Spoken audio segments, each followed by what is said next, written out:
Estudiando Gálatas, el capítulo 3, el jueves pasado vimos... esto es lo del jueves pasado, ¿no, chicas? Sí.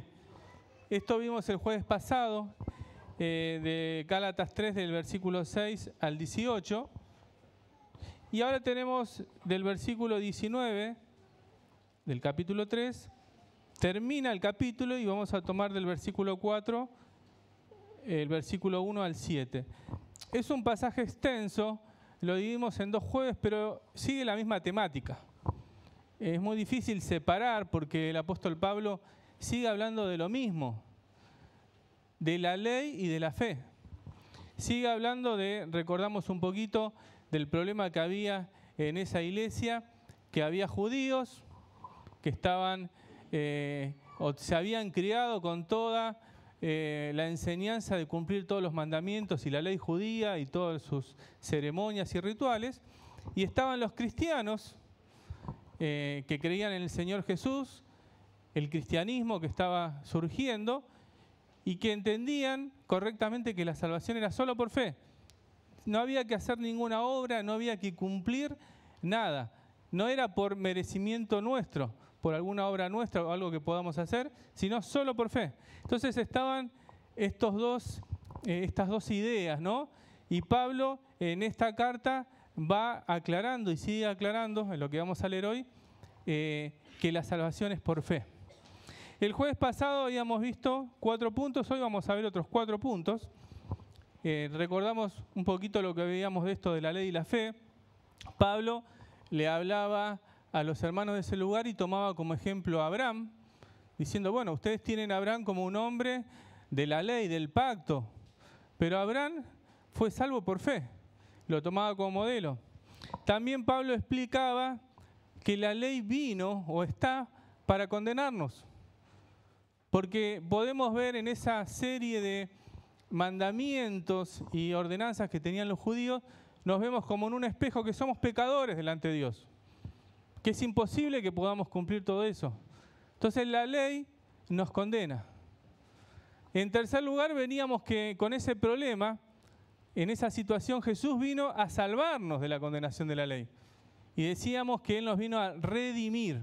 La redención, ¿se acuerdan que era el poder pagar un precio para darle la libertad a alguien?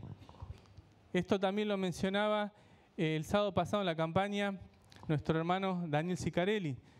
El Señor nos vino a dar redención, nos redimió. Y por último, el cuarto punto que veíamos era que el Señor Dios cumplió su promesa con Abraham, que no tenía hijos, y de él salió una descendencia, y de su descendencia vino Cristo Jesús. Estos son los 4 puntos que habíamos visto. Ahora seguimos con el pasaje y vamos a desarrollar otros 4 puntitos acerca del pasaje que comienza capítulo 3, versículo 19. Lo vamos a leer. Dice así, el título es El propósito de la ley, y Pablo escribe, siguiendo con la idea que comentamos, dice, entonces, ¿para qué sirve la ley? Fue añadida a causa de las transgresiones hasta que viniese la simiente, a quien fue hecha la promesa. Y fue ordenada por medio de los ángeles en manos de un mediador. Y el mediador no lo es de uno solo, pero Dios es uno. Luego, ¿la ley es contraria a las promesas de Dios? En ninguna manera, porque si la ley dada pudiera vivificar, la justicia fuera verdaderamente por la ley. Mas la Escritura lo encerró todo bajo pecado, para que la promesa que es por la fe en Jesucristo, siempre resalta la fe en Jesús, fuese dada a los creyentes. Y en estos versículos nos vamos a centrar en el primer punto. Miren lo que dice. Pero antes que viniese la fe, estábamos confinados bajo la ley, encerrados para aquella fe que iba a ser revelada. De manera que la ley ha sido nuestro ayo, para llevarnos a Cristo, a fin de que fuésemos justificados por la fe. Primer punto que vamos a ver hoy, la ley es nuestro tutor, nuestro ayo. Ahí las chicas armaron los 4 puntitos. La palabra ayo significa esto, un tutor. Era en esa época, gracias Juan, las familias de esa época que era común tener esclavos o siervos, utilizaban a estos esclavos o siervos para que se dediquen a la crianza de los niños, la educación de los niños. Era un instructor de niños, sería. Viene de la palabra griega pedagogo, pedagogía. Por eso dice que la ley fue de alguna manera el que preparó, el que fue preparando el camino cuando todavía éramos niños o significa inmaduros espiritualmente. La ley es el ayo, el tutor. Todos los judíos, tengamos en cuenta, fueron criados desde que nacieron. Toda la historia de los judíos está bajo la vara de la ley. Era común para ellos, vivían así, controlaba toda su vida. Tenemos muchos ejemplos en el Nuevo Testamento, que hay determinadas cosas que no podían comer. Hay cosas que no podían hacer los que llamaban los días de reposo, porque estaba en la ley. Hay formas que se tenían que vestir, rituales y ceremonias que tenían que cumplir determinadas fechas en el año. Todo era determinado, era como que así fueron criados, ¿no? Lo hacían automáticamente. La ley los había encerrado. Por eso habla ahí de confinados bajo la ley. Pensaba en esto y pensaba muchas veces que a veces nosotros vivimos haciendo las cosas automáticamente, ¿no? O por costumbre, si lo traemos a nuestras vidas. Bueno, ellos vivían así. No tenían la madurez, por eso habla de, era el tutor de un niño, no tenían, y acá la palabra niño nos habla o nos dice que era un bebé que no podía hablar, que no tenía madurez. Eran criados, llevados por la ley. Lo hacían sin pensar en la verdadera razón por la cual la ley había sido puesta. Muchas veces nosotros, hermanos, así hacemos las cosas. Venimos por costumbre a la iglesia. Venimos o leemos la Biblia porque nos dicen que tenemos que leerla, porque nos dicen que tenemos que orar, porque hay determinadas, vamos a llamar costumbres cristianas o evangélicas que tenemos que cumplir. Y no somos muy diferentes a los judíos. La ley era un tutor por un determinado tiempo, dice Pablo. No era permanente, no era para toda la vida. Era en el tiempo que ese bebé era un niño inmaduro. Dice la ley era el ayo, esa es la palabra un poquito difícil, ¿no? Y dice que estaban confinados bajo la ley. El pueblo de Israel se separó del mundo antiguo por la ley. No tenían comunión con los demás. Eran los judíos y el resto del mundo, los gentiles. Se aislaron. Todos los aspectos de su vida se aislaron. Durante siglos de historia judía vivieron así, bajo las demandas de la ley, tratando de cumplirla. Eso es lo que vemos en todo el Antiguo Testamento. Pero el objetivo de la ley era crear un sentido de que nos demos cuenta, de que los judíos se dieran cuenta que tenían la necesidad de un Salvador.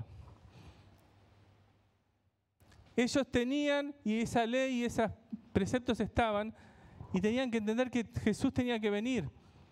Pero ¿saben qué? El Señor vino y ellos ¿qué hicieron? Lo crucificaron. No entendieron que esa ley le tenía que mostrar el camino al Señor. Era un ayo, un tutor. Ese es el primer punto que nos dice acá el apóstol Pablo en estos primeros versículos. La ley se fue cuando llegó el propósito, cuando el Señor Jesús vino, ya no era necesario el tutor. Cuando ya el niño crecía no era necesario el tutor. Pero sin embargo los judíos no se dieron cuenta de eso. Y siguieron y aún siguen todavía encerrados bajo la ley. Primer punto, la ley era un tutor, un ayo. Segundo punto, Pablo les dice acá que la ley divide, pero Cristo une. Lo decimos todos juntos, la ley divide, pero Cristo une. La ley antes, ¿qué hacía? Dividía. Cristo hoy, ¿qué hace? nos une. No importa de qué pueblo, raza, clase social. No importa. El Señor no mira eso, mira el corazón. Antes, en el tiempo de la ley, como dijimos, estaba bien separado todo, ¿no? Los judíos separaban todo. Hoy el Señor nos ve a todos por igual. La ley nos divide o nos dividía, pero Cristo nos une. Dice, y seguimos leyendo ahí en Gálatas desde el versículo 25, pero venida la fe, ya no estáis bajo el ayo, el tutor, pues todos sois hijos de Dios por la fe en Cristo Jesús. Qué claro, ¿no? Y ahí ya no habla de niños, habla de hijos. Y estos son adultos. ¿Se entiende cómo avanza? El nene, el bebé, el niño tenía un tutor, un ayo. Era inmaduro espiritualmente. Ese era el tiempo de la ley. Pero cuando vino la fe, cuando vino Cristo Jesús, ahora nosotros somos hijos de Dios. No necesitamos cumplir nada. No necesitamos ninguna ley. Es lo que Pablo le está diciendo a los hermanos de Galacia.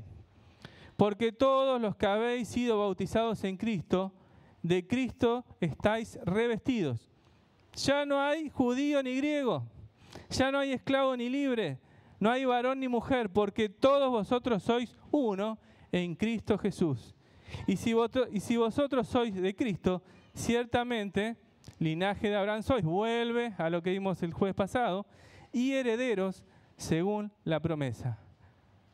La ley divide, pero Cristo une. La frase estáis revestidos en Cristo se refiere a un cambio de ropa. Se refiere a que antes ahora somos nueva criatura en Cristo. Las cosas viejas pasaron, ahora son todas hechas nuevas. Estamos revestidos, un cambio de ropa. Y miren, ahí lo dice, ¿no? ¿Cómo dividía la ley? Separaba al esclavo del libre. Separaba al judío del griego, al varón de la mujer. Recuerdan, y aún hoy pasa en muchas culturas de Oriente, la diferencia que hay, a ver cómo decirlo, que hacen con las mujeres, ¿no? Como en el trato también. Separan a la mujer del varón, divide, pero dice vosotros sois uno en Cristo. La unidad. Hoy somos hijos de Dios si depositamos nuestra fe en Él. Es una pregunta que tenemos que hacer siempre, cada vez que nos reunimos. ¿Tu fe está puesta en Cristo Jesús? ¿O todavía sos esclavo del pecado? Porque ese es el tema de lo que nos dice Gálatas, ¿no?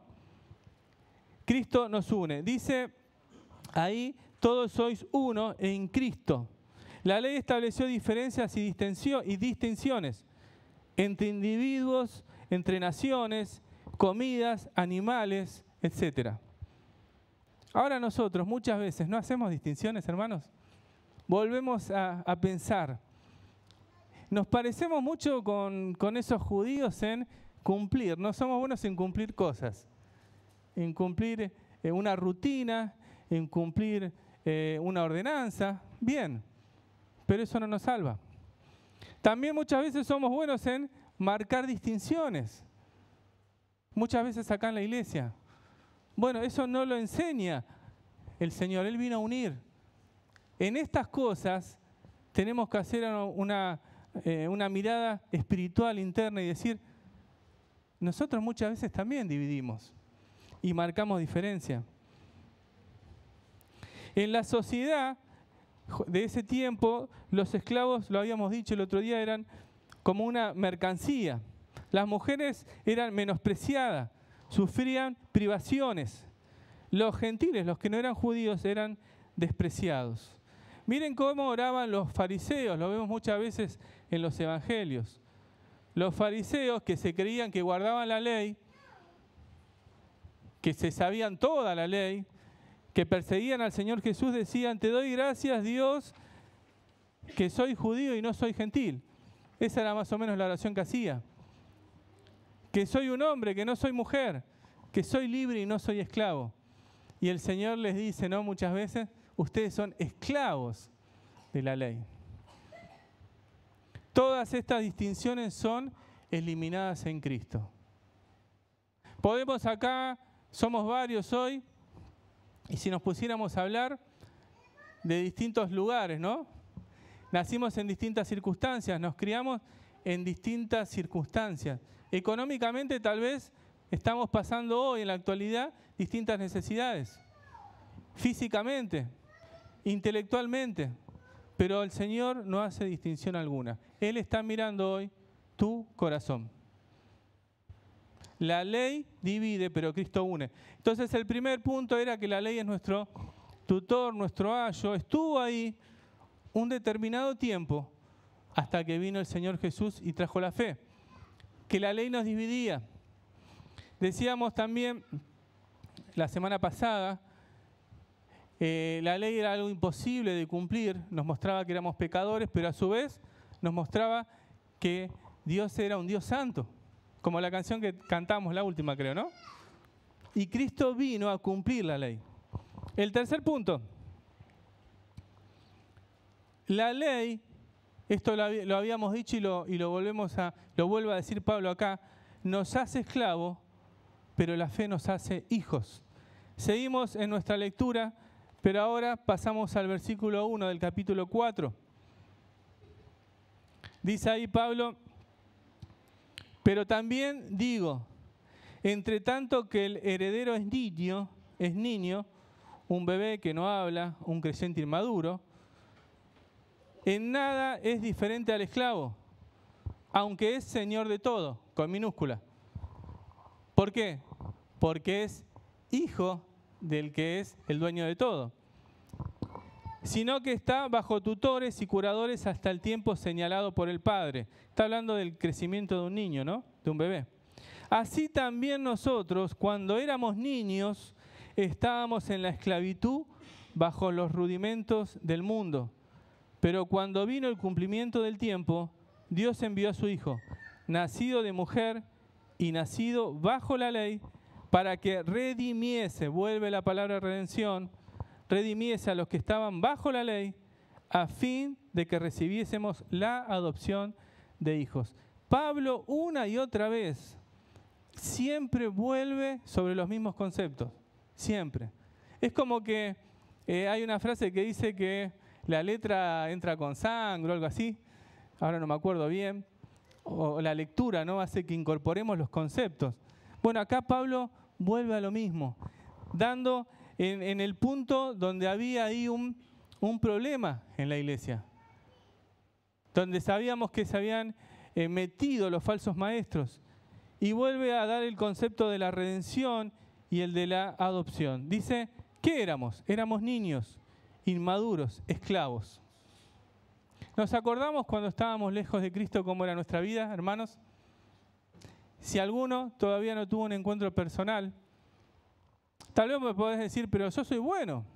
Yo justamente cumplo todo lo que como ciudadano, tengo que cumplir. Soy un buen padre, un buen esposo, una buena madre, un buen hijo. Pero quiero decirte, la palabra de Dios te dice que sos un esclavo del pecado. Éramos niños, éramos esclavos. ¿Qué dice la palabra de Dios? Hoy el Señor Jesús vino, éramos niños, ahí se me traspapeló la hoja, acá estamos, ahí dimos vuelta. Hoy nos hizo hijos a través de la redención, versículo 4 y 5. Y dice, en el cumplimiento del tiempo. Esto significa que había un plan desde el principio de la humanidad que Dios tenía preparado. Era un momento de la historia en que el Señor Jesús tenía que venir a libertar a su pueblo de la esclavitud.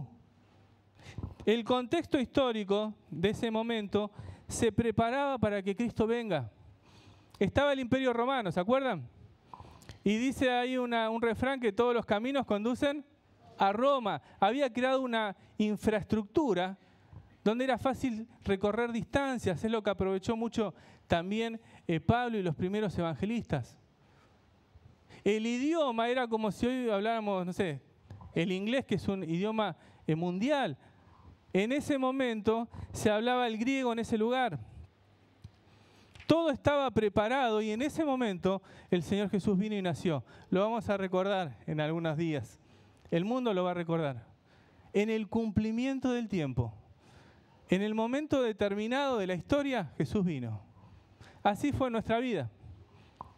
Si nosotros nos ponemos a pensar, éramos esclavos, éramos niños, y en un momento de nuestra vida, tal vez cuando estabas tocando fondo, en un momento tal vez de enfermedad, en un momento de necesidad, cuando ya no estabas en ese pozo profundo, en un momento Cristo llegó a tu vida.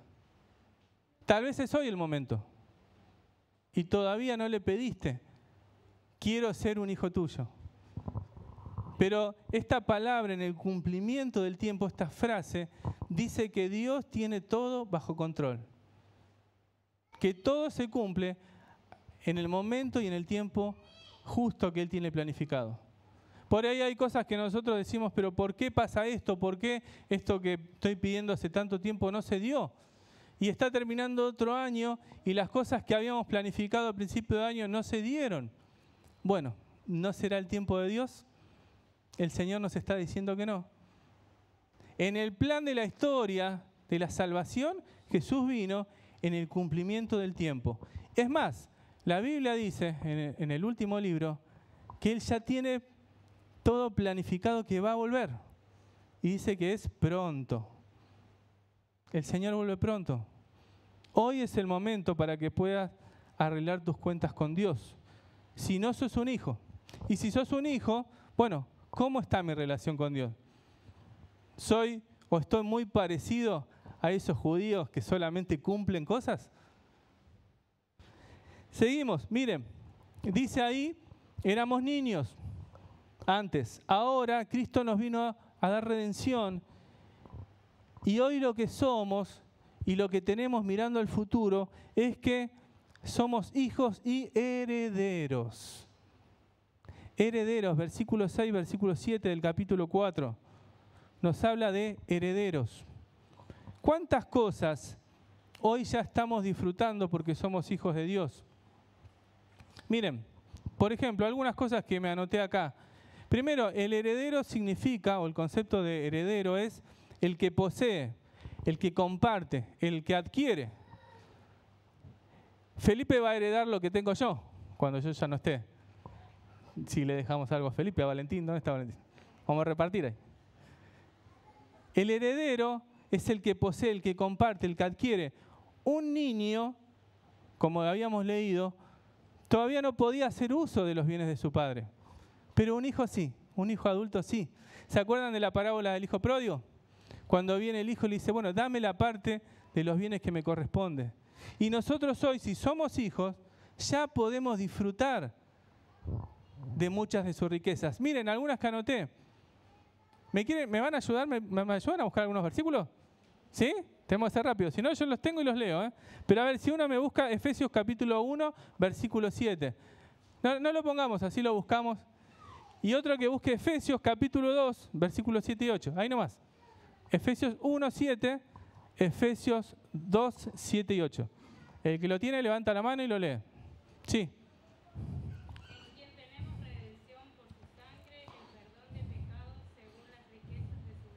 En quien tenemos redención por su sangre, en Jesús, el perdón de pecados según las riquezas de su gracia. Primer grupo de riquezas que heredamos, la gracia de Dios. Las riquezas de su gracia. Si somos hijos de Dios, podemos disfrutar de las riquezas de su gracia, dice la palabra de Dios. ¿Qué dice Efesios 2, 7 y 8? Para mostrar en los siglos venideros las abundantes riquezas de su gracia en su bondad para con nosotros en Cristo Jesús. Porque por gracia sois salvos por medio de la fe, y esto no de vosotros, pues es don de Dios. Es don de Dios. Vuelvo a hablar de la gracia y habla para mostrar en los siglos venideros, vuelvo a repetir, las riquezas de su gracia. Las riquezas de su gracia. De eso somos herederos. Dice también Filipenses capítulo 4, versículo 19, dice, mi Dios pues suplirá todo lo que os falta conforme a sus riquezas en gloria en Cristo Jesús. Las riquezas de su gloria. ¿Cuántas cosas nos faltan, hermanos? ¿Nos faltan cosas hoy? ¿Nos gustaría tener cosas? Mi Dios pues suplirá todo lo que os falta conforme a sus riquezas en gloria en Cristo Jesús. Tenemos un Padre que es, decimos siempre, ¿no? Es el dueño del universo. Las riquezas de su gracia, de su gloria. Romanos capítulo 2, versículo 4 dice: o menospreciás las riquezas de su benignidad, paciencia y longanimidad, ignorando que su benignidad te guía al arrepentimiento. Las riquezas de su benignidad. Las riquezas de su sabiduría. Oh profundidad de las riquezas de la sabiduría y de la ciencia de Dios. Cuán insondables son tus juicios e inescrutables tus caminos. Romanos capítulo 11, versículo 33. Tenemos un Padre que es rico. Sin embargo, vivimos espiritualmente muchas veces como si fuéramos pobres. Hablamos espiritualmente. Porque acá, cuando venimos a la iglesia, tal vez algunos otros los hagan, ¿no? Pero acá nunca se va a prometer la prosperidad económica, ni que tu enfermedad se cure, ni salud, ni poder que tu negocio crezca, no. Porque eso está en la voluntad de Dios. Lo que la Biblia promete es poder recibir riquezas espirituales, si sos hijos de Dios. Bien, seguimos. La ley es el tutor, la ley nos divide, Cristo nos une. La ley nos hace esclavos, pero por la fe somos hijos y herederos de Dios. Y el último punto que me gustaría compartir, nos dice ahí, la ley y el legalismo en la iglesia. Tal vez saliendo un poco de los judíos ya. Porque lo que vimos el jueves pasado ya nos queda claro, ¿no? Hoy somos salvos por fe. Pero ¿qué pasa hoy en nuestra actualidad, en nuestra vida, en la iglesia, en nuestro día a día? A ver, pregunta. ¿Qué es el legalismo? ¿A qué le decimos comúnmente o cuando escuchamos, ¿no? En el ámbito cristiano, legalismo o un legalista? ¿Qué es? Vamos, sin vergüenza, no me dejen solo. Que está sobre las leyes. ¿Qué más? Que se basa en reglas. Bien, sí, obvio, tiene que ver con leyes y reglas.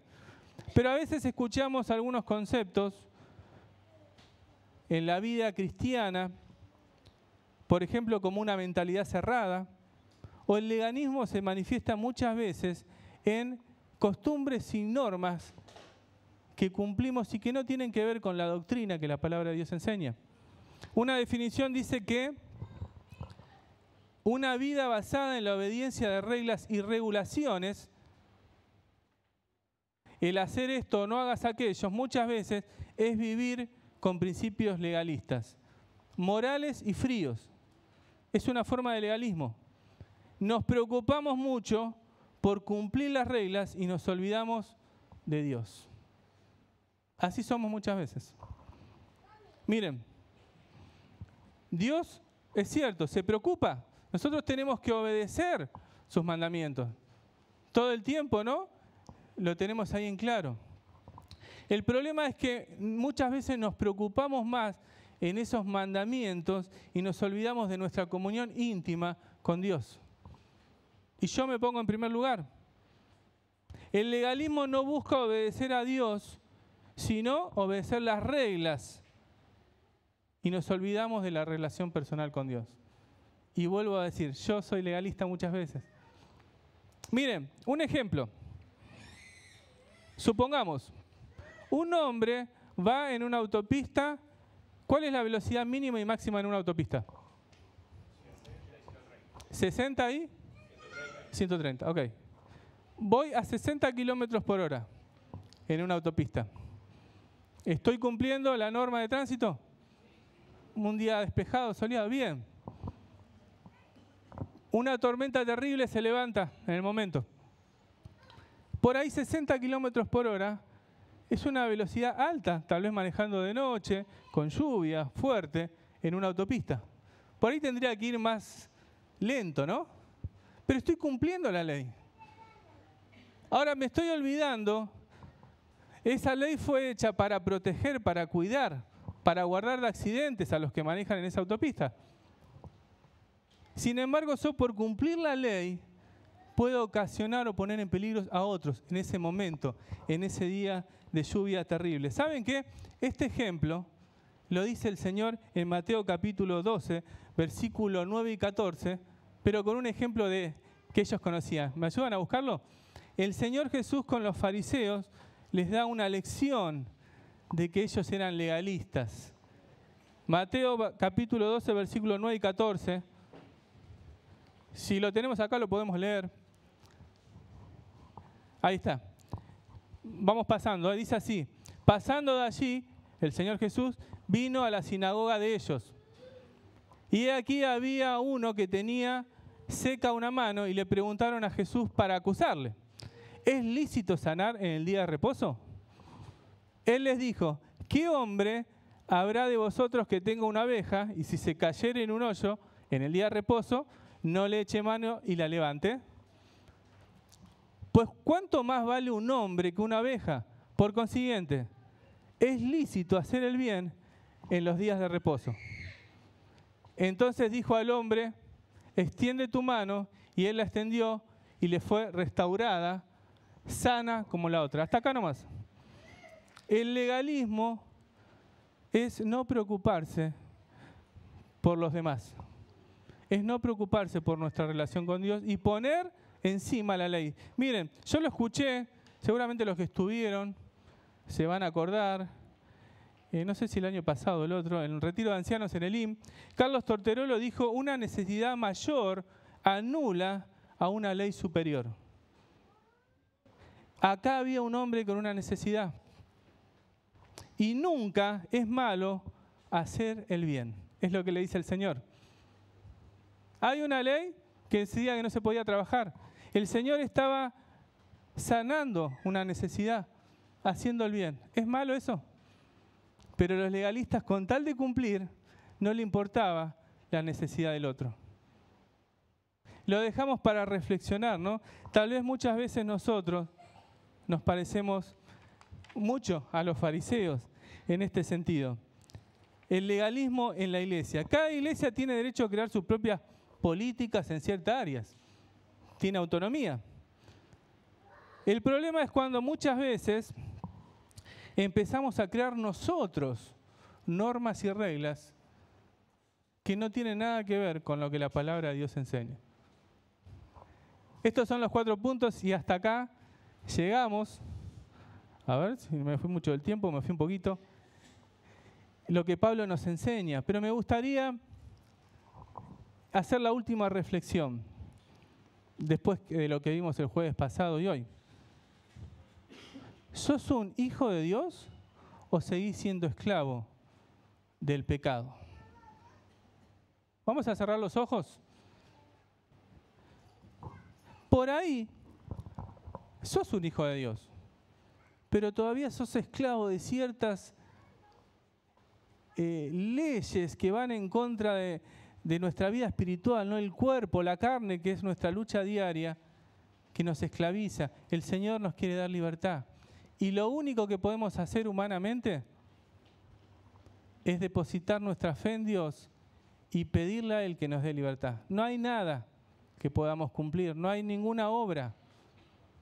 Es simplemente por gracia, un regalo de Dios. Eso es algo personal, que lo podés hacer ahora, podés orar o en tu casa, o reflexionar en estos días de esta semana. ¿Cómo está mi relación con Dios? Por ahí está bien lo que hacemos, pero tendríamos que acordarnos del Señor que hizo la ley y no tanto poner la mirada en la ley, ¿no? Vamos a orar. Padre que estás en los cielos, te damos gracias. Gracias, Señor, porque estamos por recordar un año más desde que tú viniste a este mundo a darnos libertad, a darnos redención, a traer esperanza a este mundo.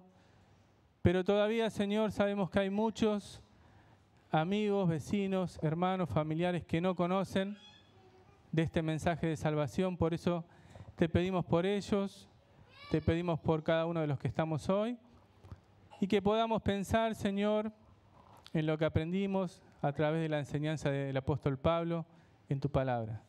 Dejamos todo en tus manos, en el nombre del Señor Jesús. Amén.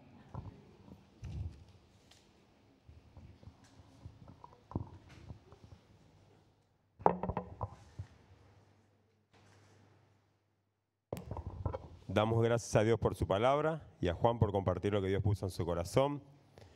Dice en 1 Juan 1:8, si decimos que no tenemos pecado, nos engañamos a nosotros mismos y la verdad no está en nosotros. Pero si confesamos nuestros pecados, Él es fiel y justo para perdonar nuestro pecado y limpiarnos de toda maldad. Que Dios me ayude a no olvidarme de dónde me sacó.